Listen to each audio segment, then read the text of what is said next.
আসসালামু আলাইকুম বন্ধুরা, নাওয়ানি গ্রোর নতুন আরেকটি ভিডিওতে স্বাগতম। আশা করছি ভালো আছেন।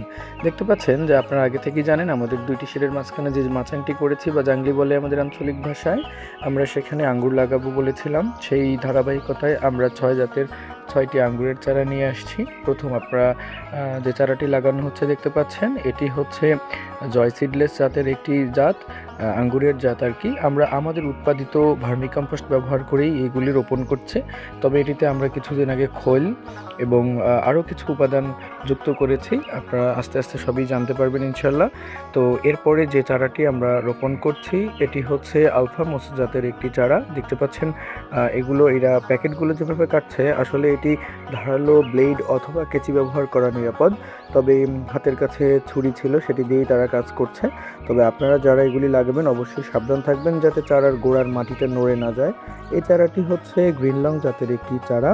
তবে এই চারাটির পাতা হলদে হওয়ার কারণ হচ্ছে, দেখতে পাচ্ছেন যে পাতাগুলি প্রায় হলদে হয়ে গেছে।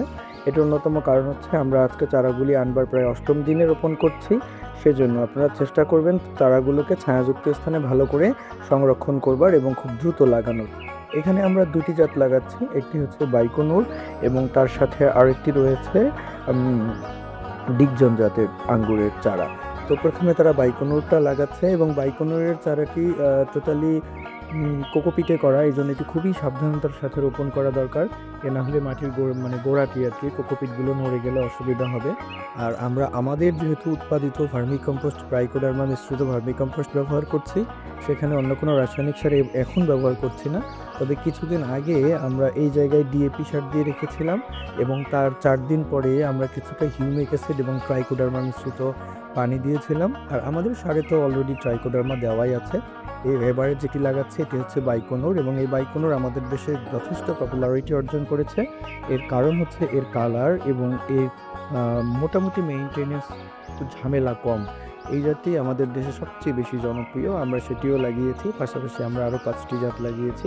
তো রাফি দেখতে পাচ্ছেন অনেক আনন্দের সাথে শাড়িগুলো ঢালছে এবং দুজনেই বেশ আনন্দ নিয়েই চারাগুলো রোপণ করছে। এখানে আমরা যেটি লাগাচ্ছি সেটি হচ্ছে ট্রান্সফিগারেশন জাতের একটি চারা। তো তারা খনন করতে করতে অনেক আগের সম্পদ পেয়েছে, বলছে যে এটি কোনো 7 রাজার ধন।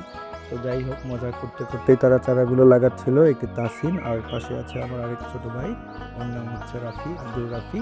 দুজনে মিলেই কাজগুলো করছে। এটি হচ্ছে আমাদের ট্রান্সফিগারেশন জাতের চারা। যাই হোক, আমাদের এই আঙ্গুরের চারাগুলো লাগানো প্রায় শেষের দিকে। সবাই দোয়া করবেন যাতে আমাদের ফলন ভালো হয় এবং আমাদের ভার্মি কম্পোস্টে যোগাযোগ করুন আমাদের সাথে। ধন্যবাদ। আসসালামু আলাইকুম।